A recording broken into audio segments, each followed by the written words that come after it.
Salam mujua-jua membantah kerina nandi kekelengan. Ibas gelar Tuhan ta Yesus Kristus. Berkuah hati Tuhan tetap nemani kita kerinana. Ambil ijapape kita kerinana ringan. Sope sedekahkan karena bahan renungan ibas PA Morianta. Mari dage ras kita artoto.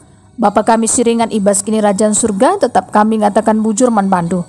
Bagim keleng atendu Tuhan tetap nemani kerina kami anak-anak ndu selaku nande ibas tengah-tengah jabu kami pengasup ndu kami Bapa ibas kentisik nari megikan karena kebenaran katandu ras dalankan bagi singna atendu saja kepentaran sirna ibas kam naripe tetap nugu-nugu kegeluhan kami semaka malam ati kami ibas gelar Tuhan Yesus Kristus kami gorto teman bandu amin.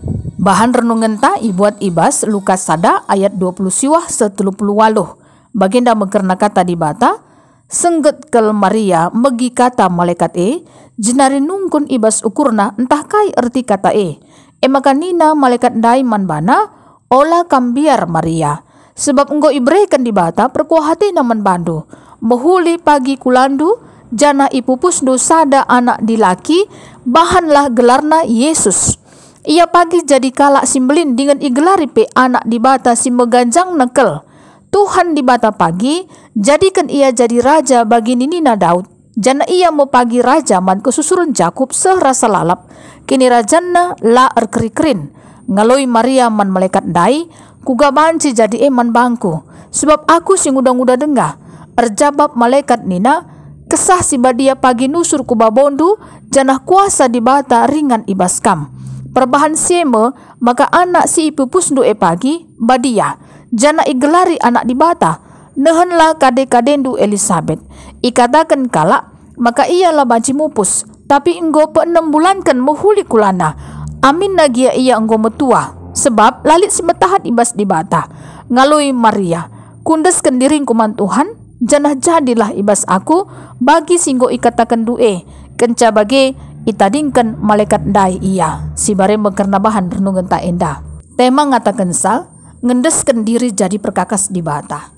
Bahasa Indonesia kira-kira maknanya menyerahkan kehidupan jadi alat Tuhan. Ada syair lagu ya, bagaikan bejana siap dibentuk, demikian hidupku di tanganmu. Dengan urapan kuasa rohmu, ku dibaharui selalu. Jadikan ku alat dalam rumahmu, inilah hidupku di tanganmu. Bentuklah seturut kehendakmu, pakailah sesuai rencanamu. Ku mau sepertimu Yesus disempurnakan selalu dalam segenap jalanku memuliakan namamu.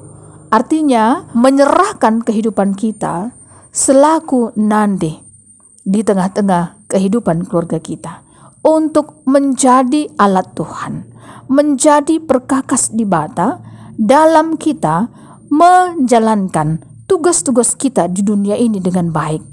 Artinya kita dahin simhuli singgo ia turkan Tuhan di bata singgo ia percayakan Tuhan di bata guna kita ngit dahikan sa kata kuncinya nandi kekelengan kami ngit kita dahikan sa kita mau ikut dalam rancangan Tuhan di bata seperti dalam bahan renungan kita di Lukas 1 ayat 29 sampai 38 ini yang isinya adalah bagaimana Maria, ibu Tuhan Yesus, yang masih bertunangan dengan si Yusuf dalam tradisi orang Yahudi.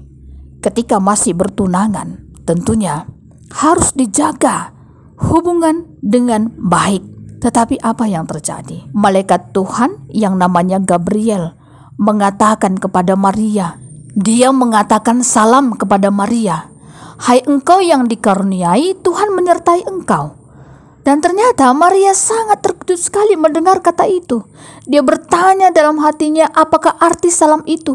Tapi malaikat Tuhan itu terus berkata kepadanya, jangan takut hai Maria, sebab engkau beroleh kasih karunia di hadapan Allah.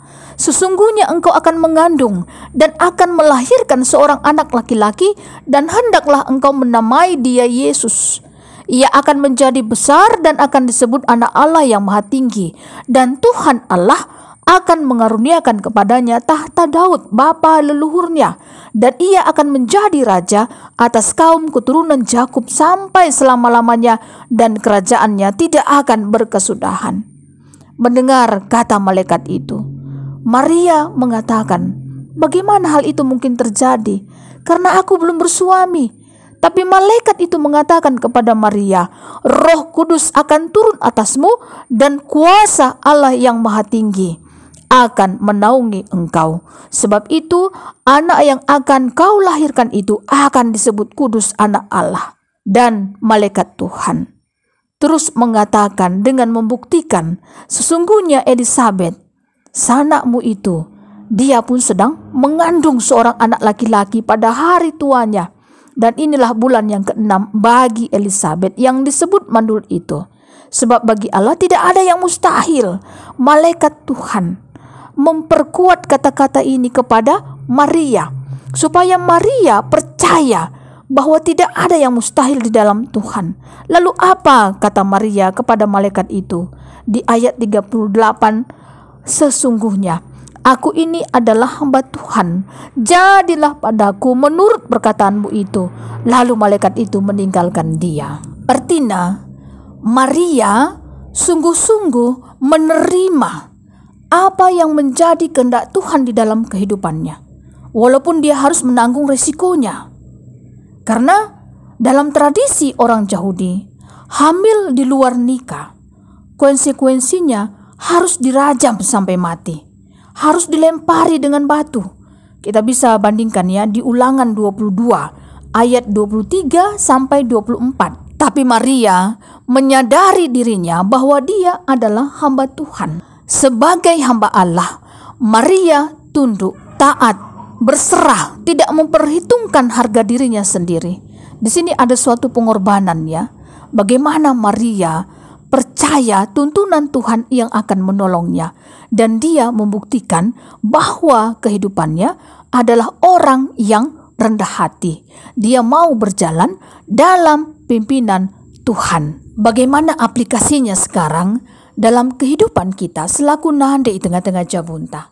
Marilah kita juga mau dipakaikan Tuhan untuk menjadi alat Tuhan secara khusus di tengah-tengah keluarga kita. Contohnya, ketika kita menghadapi persoalan di tengah-tengah keluarga, apakah karena sakit penyakit, masalah ekonomi, anak-anak kadang-kadang tidak sesuai dengan apa yang kita harapkan. Apa yang harus kita lakukan? Tentunya yang pertama adalah bagaimana kita menyerahkan kehidupan kita ke dalam tangan Tuhan, supaya kita tidak lari dari masalah yang kita hadapi. Apalagi dalam masalah ekonomi contohnya. Tentunya mari kita berjuang bagaimana dalam pekerjaan usaha yang kita kerjakan, supaya Tuhan yang mau memberkati. Oret labora, berdoa dan berusaha, berjuang kita. Ketika ada tawaran dalam pekerjaan, dan tawaran ini mengatakan kita bisa mendapatkan pekerjaan usaha itu, tapi dengan catatan kita beralih dari agama kita, dari keyakinan kita. Ini juga harus hati-hati. Kalau kita mau dipakaikan Tuhan, menjadi alat Tuhan, berarti kita harus berjuang mempertahankan iman percaya kita, supaya kita dapat disebut sebagai anak-anak Tuhan. Contoh juga, selaku nandi, memang banyak sekali ya pekerjaan-pekerjaan dalam rumah tangga saja yang harus dikerjakan. Belum lagi dalam pelayanan di gereja contohnya. Karena apa? Contohnya dalam tahun 2024 ini akan ada pemilihan pertua diaken yang baru. Bisa saja kan dari antara kita yang mendengarkan firman Tuhan ini, kamu dipilih jadi serayan Tuhan misalnya, pasti akan menambah pekerjaan Anda. Apalagi anak-anak masih kecil menurut Anda. Tapi yakin dan percaya, ketika kamu mau menyerahkan diri, tunduk kepada perintah-perintah Tuhan, mau dipakaikan Tuhan untuk menjadi alat Tuhan dalam melayani Tuhan di gereja, yakin dan percaya pasti bisa begitu ya. Tidak ada yang mustahil di dalam Tuhan. Hanya saja tunduk taat pada perintah-perintah Tuhan, mau ikut dalam rancangan Tuhan yang terbaik di dalam kehidupan Anda. Artinya, kalau kamu mau menjadi alat Tuhan dalam memberitakan firman Tuhan, jadi serayana ibas peken anggur Tuhan, yakin dan percaya kamu juga sudah menjadi berkat dimanapun kamu berada dalam melayani Tuhan. Begitupun dalam setiap pekerjaan usaha yang kita kerjakan setiap harinya, kita juga sudah menjadi berkat, menjadi terang dimanapun kita berada, sehingga kita benar-benar menjadi alat Tuhan dan memuliakan nama Tuhan dalam setiap pekerjaan usaha yang Tuhan percayakan dalam kehidupan kita. Oleh karenanya tetap semangat tentunya ya, dalam kita dipercayakan Tuhan untuk menjadi alat Tuhan di muka bumi ini. Tuhan kiranya memberkati kita untuk kita tetap senantiasa hanya memuliakan nama Tuhan saja. Mari kita bersatu di dalam doa. Kami bersyukur Tuhan boleh mendengarkan firman Tuhan di hari ini. Kiranya firman Tuhan menolong kami untuk menyerahkan kehidupan kami ke dalam tangan Tuhan, dan kami mau menjadi alat Tuhan di muka bumi ini, sehingga kehidupan kami bisa menjadi berkat dimanapun kami berada, dan Tuhanlah yang mau memampukan kami. Terima kasih Bapa, di dalam nama Tuhan Yesus Kristus kami sudah berdoa dan mengucap syukur. Amin. Terima kasih, Tuhan Yesus memberkati.